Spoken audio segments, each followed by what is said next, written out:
Have you ever noticed how silence speaks louder than any confrontation ever could? When you finally stop chasing, explaining, or proving your worth, something strange happens. The person who once ran from closeness suddenly starts searching for you in every quiet space you've left behind. We're taught that closure comes from a final talk, that long, emotional conversation where we pour everything out hoping they'll finally understand. But the truth, closure doesn't come from their understanding. It comes from your decision. The moment you stop trying to be heard and start choosing peace over performance, you create a kind of silence that's impossible to ignore. Avoidant people, the ones who retreat when things get real, are not moved by pressure, they're moved by absence. When you stop filling the air with pursuit, they suddenly have to sit with the echo of what they've lost. Your silence becomes the mirror they've been avoiding. And that's the moment everything shifts. Because this isn't the silence of punishment, it's the silence of self-respect. It's you saying, I don't need to convince you of my value anymore. If you can't meet me there, I'll meet myself. And ironically, that's the silence that pulls them back, not because you've manipulated them, but because you've broken the pattern that made them comfortable. You're no longer chasing, you're no longer trying to make it work. You've made peace with the possibility of walking away. And that's what makes them realize what they're about to lose. So don't underestimate the power of quiet closure. It's not the sound of giving up, it's the sound of reclaiming your power. Because when you move on without noise, you don't just leave the relationship, you leave an impression. Silence isn't absence, it's energy withdrawal. Most people think that when they stop texting, calling, or explaining, they're just creating space. But what really happens is far deeper than that. You're not just stepping back physically, you're removing the emotional energy that once held the connection together. Every time you reached out, every reassuring message, every attempt to make things feel safe, that was emotional labor. You were the one keeping the emotional thread alive, and when you withdraw that energy, the dynamic changes completely. Avoidant individuals thrive in a relationship where they feel in control of distance. They're most comfortable when someone else is maintaining the closeness for them. As long as you keep initiating, they can relax into their pattern of pulling away, knowing you'll bridge the gap. Your effort becomes the cushion for their avoidance. But the moment you stop filling that space, they're left alone with the silence they once claimed to need. And that silence, ironically, becomes deafening. It's easy to confuse this silence with passive aggression or manipulation. But this kind of silence is not about punishment. It's about self-preservation. You're not withholding love. You're simply no longer offering it where it's not reciprocated. You're saying, without words, I'm not going to chase connection with someone who runs from it. And that message, even when unspoken, carries a power that no argument ever could. When you stop giving your energy, it doesn't mean you've stopped caring. It means you're no longer trying to force what's not flowing naturally. You start to notice how much of yourself you gave away just to maintain a sense of closeness. You realize that you were the emotional anchor all along, and without you, the dynamic doesn't hold. For the avoidant who's used to emotional reassurance without accountability, this is a shock. They suddenly have to feel the discomfort that they've always outsourced to you. Silence also strips away the noise. It exposes truth. When you're constantly explaining yourself, justifying your feelings, or trying to make peace, the avoidant can stay detached behind a wall of excuses. I just need space. I'm not ready. I'm too busy. But when you withdraw your energy, there's nothing left for them to hide behind. They can't blame pressure because there isn't any.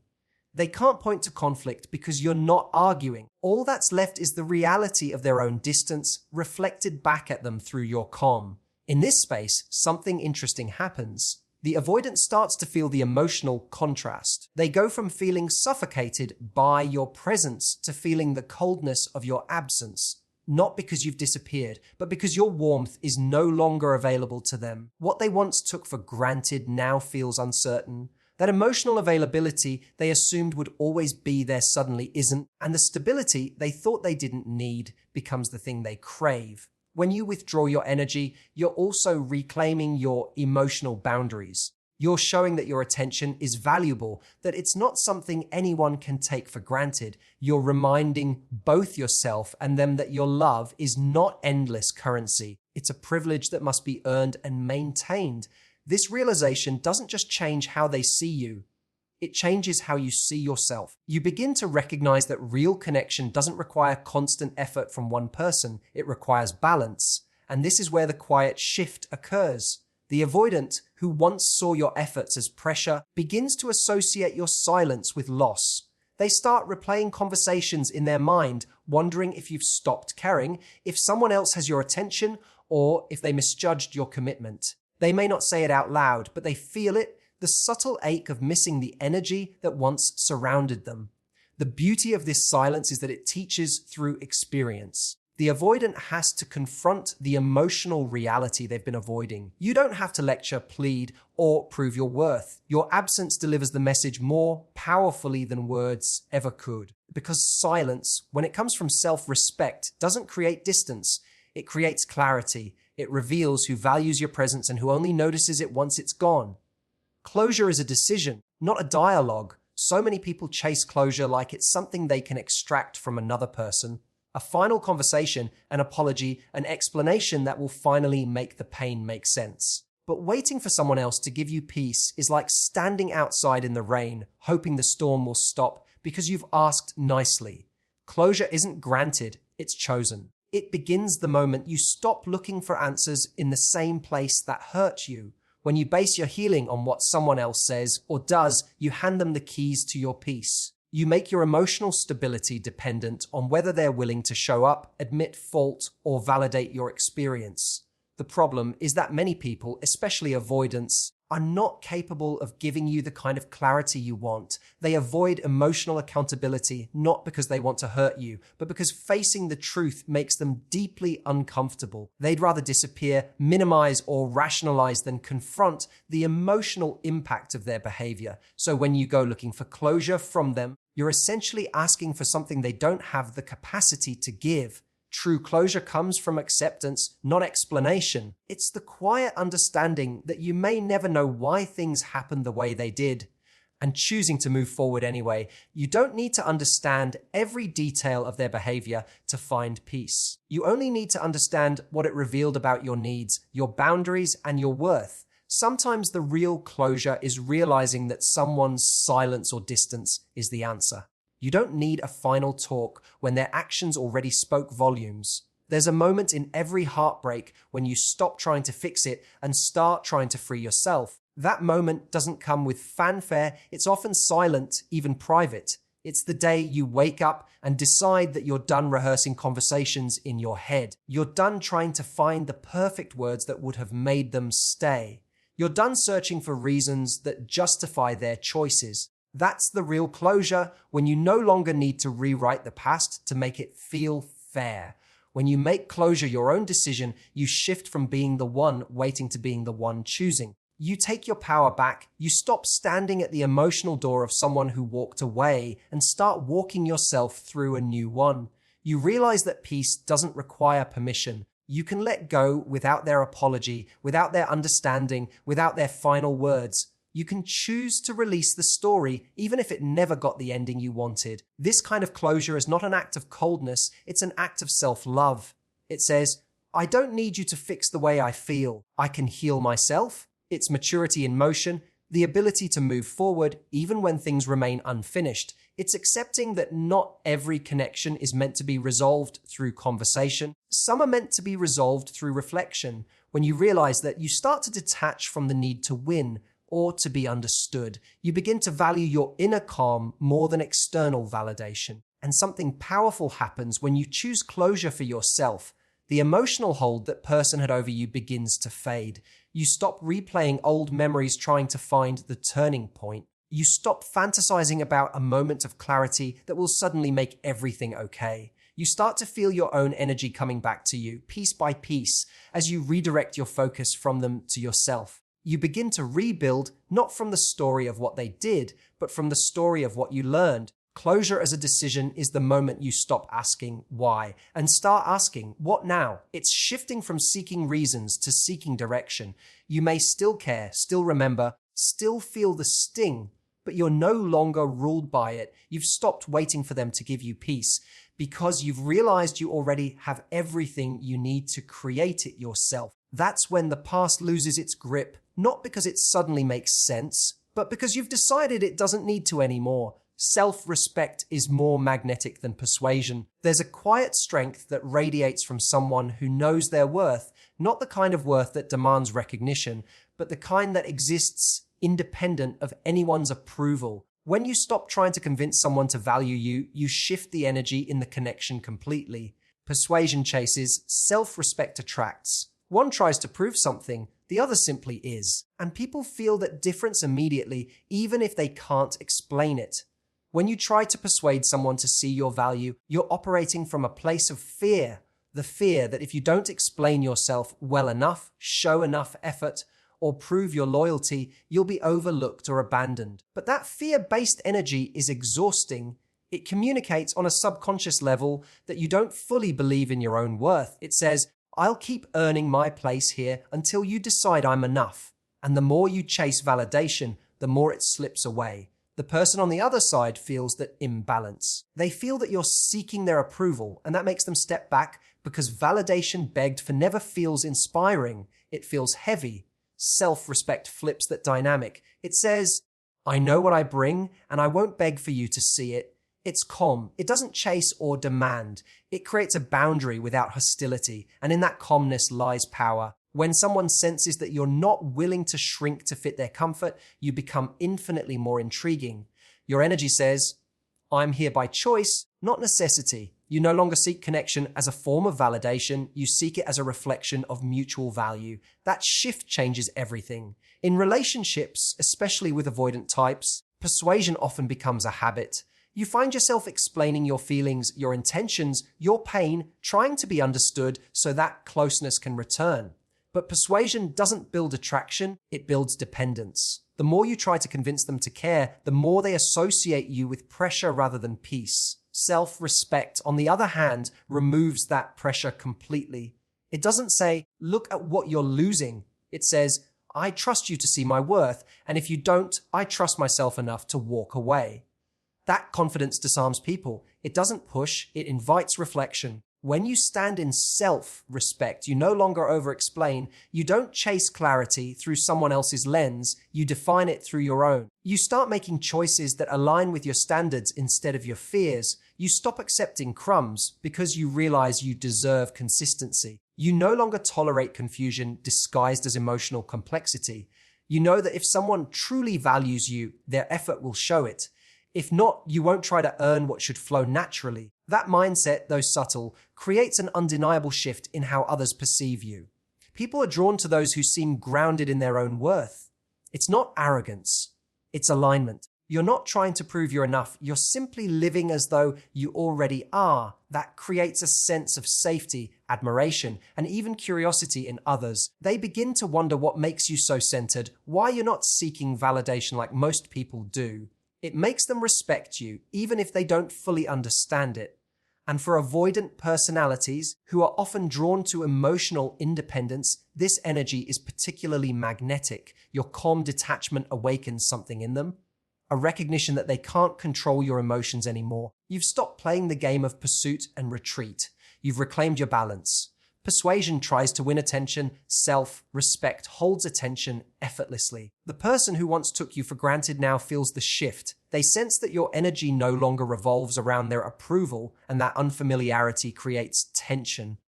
The good kind, the kind that makes them take notice. They may start showing up differently, not because you've demanded it, but because they feel the absence of your old, persuasive energy. Self-respect has a quiet magnetism that no words can replicate. It's in your tone, your posture, your choices. It's in how you don't chase after mixed signals, how you no longer accept half-hearted effort. It's not about trying to make someone regret losing you. It's about embodying the version of yourself that would never have to beg to be seen in the first place.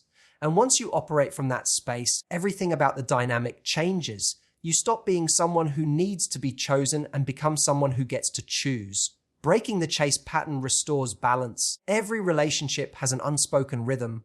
One person reaches out, the other pulls away, and the cycle repeats until it becomes familiar, almost addictive. This chase dynamic is particularly common when dealing with avoidant partners. One person, usually the more emotionally available one, becomes the pursuer, trying to fix, understand, and hold things together. The avoidant, on the other hand, becomes the distancer, retreating whenever intimacy feels too close or too uncertain. Over time, both people get trapped in roles that drain them. The pursuer feels rejected and anxious, while the avoidant feels pressured and misunderstood. But when the chase finally stops, everything in the relationship shifts, not because the avoidant suddenly changes, but because the energy dynamic that sustained the imbalance no longer exists.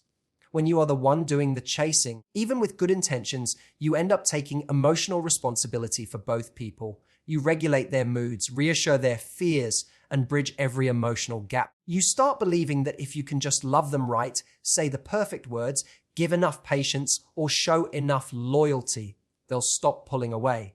But what actually happens is the opposite. The more you chase, the less they feel the need to come forward. They don't have to take emotional initiative because you've already taken all of it. In trying to hold the connection together, you unintentionally make it one-sided. Breaking this pattern doesn't mean you suddenly stop caring. It means you stop over-functioning. You stop taking ownership of the emotional work that isn't yours. You stop trying to close the gap that someone else keeps creating. It's a subtle but powerful decision to allow the space to exist without rushing to fill it. It's uncomfortable at first because you're used to motion, to fixing, to doing something. The silence feels unnatural, but it's in that discomfort that the balance begins to return. When you step back, the avoidant is forced to experience the emotional weight of their own distance. Before, they could withdraw without consequence because you were always there, ready to reach across the space they left. But once you stop chasing, they can no longer hide behind your effort. They're left alone with the emptiness they created, and that's when the dynamic begins to reverse. Suddenly, they're the ones wondering where your energy went. They start to feel the absence that your pursuit once covered up. What they once saw as pressure now feels like comfort they've lost. This shift isn't about manipulation, it's about alignment. You're no longer trying to control how the other person behaves. You're simply refusing to participate in an unhealthy rhythm. You're giving both people the chance to take responsibility for their own role, and in doing so, you restore equilibrium. The avoidant now has to make a choice, step up and meet you halfway, or let the connection fade. Either way, you're free from the emotional tug of war. Breaking the chase pattern also helps you reconnect with your own sense of self. When you're always chasing, your identity becomes wrapped around the relationship, around fixing, proving, and earning closeness. Once you stop, you start remembering who you were before all the effort. You have time to reflect, to breathe, to notice how much energy you've been pouring into someone else. You begin to see how the chase distracted you from your own needs. And that realization, while painful, is also liberating. Something else happens when the chase stops. The emotional polarity resets. In the beginning, you may have been drawn to the avoidant because of their calm or independence, qualities you admired. But as you chased, that calm turned into coldness and your warmth turned into anxiety. When you stop running after them, you reclaim your own calm. You stop reacting and start observing. You stop over-investing and start receiving. And that steadiness, that groundedness, is deeply attractive. The avoidant, who once felt overwhelmed by your pursuit, now senses your emotional independence. And that's when they start moving closer, not because you asked them to, but because they feel drawn to your balance. Breaking the chase pattern isn't easy because it means surrendering control. You have to let the relationship breathe without knowing whether it will survive the silence. But in doing so, you create the only conditions under which a real connection can grow. You give both people space to show up authentically without force or fear. And no matter what happens next, you win. Because you've stepped out of the exhausting dance of pursuit and avoidance and returned to a place of emotional equilibrium where peace isn't something you chase, it's something you choose. Your silence leaves an echo, not an empty space. When you finally stop reaching out, explaining, and holding the emotional weight of the connection, the absence you leave behind isn't quiet at all. It reverberates. The avoidant, who once sought distance as a form of safety, begins to feel the weight of that silence in a way they never anticipated. It's not the silence of indifference, it's the silence of finality, of energy withdrawn with intention. There's something haunting about the calm of someone who has stopped fighting for clarity. It lingers. It makes them wonder if your stillness means peace or if it means goodbye. People often assume silence is passive, but it's one of the most powerful forms of communication. Words can be debated, dismissed, or ignored, but silence leaves room for reflection. It forces the other person to fill the space with their own thoughts, their own guilt, their own realizations. When you go quiet, truly quiet, not as a strategy, but as an act of acceptance, it unsettles the avoidant because it breaks the rhythm they relied on. They were used to you trying, reaching out, and carrying the emotional connection. Your silence removes their safety net, and for the first time, they're left to face the emptiness they created. What makes this silence different is the energy behind it. It's not a wall, it's a mirror. It doesn't punish, it reflects. It shows the other person what the relationship looks like without your effort holding it together. They feel the shift energetically, even if no words are exchanged. The avoidant, who once equated closeness with pressure, begins to miss the very presence they pushed away. They don't realize how much of the emotional warmth came from you until it's gone. The texts that used to annoy them are now missed. The reassurance that once felt overwhelming now feels comforting in hindsight. That's the echo, the lingering imprint of your energy, your care, your consistency. Silence also reintroduces mystery. When you stop broadcasting your emotions, the avoidant loses access to your inner world. They can't predict how you feel anymore, and that unpredictability captures their attention. Humans, by nature, are drawn to what they can't fully understand. When you were explaining yourself, they could stay detached because they knew exactly where you stood. But silence leaves them guessing. It invites curiosity and sometimes regret. They begin to wonder if you've moved on, if you've stopped caring, or if someone else now occupies the space they once took for granted. That uncertainty becomes the echo they can't quiet. This quiet distance also allows you to reclaim your emotional energy. Instead of pouring it into a one-sided effort, you start to redirect it inward. You begin to rebuild your sense of peace, to reconnect with yourself outside the story of what went wrong. Your silence gives you space to heal, but it also gives them space to see. It exposes the imbalance that words could never explain. In the noise of emotional pursuit, it was easy for the avoidant to overlook your presence. In silence, it becomes impossible to ignore. There's a psychological truth behind this. People don't miss what they have, they miss what they can no longer access. Your silence creates that boundary. It marks the shift from availability to autonomy. The avoidant feels that difference deeply because they've lost the one thing they could always count on: your effort. And the irony is, it's only when you stop offering your energy that they start to feel the full impact of its loss. Silence, when it comes from strength, turns absence into awareness. That awareness is powerful. It doesn't guarantee they'll return or change, but it ensures that your presence will be remembered. Not because you begged or pleaded, but because your absence spoke in a language they could finally hear. Silence highlights everything words failed to convey: your value, your boundaries, your peace. It says, I don't need to explain myself anymore. And that quiet confidence echoes louder than any confrontation ever could.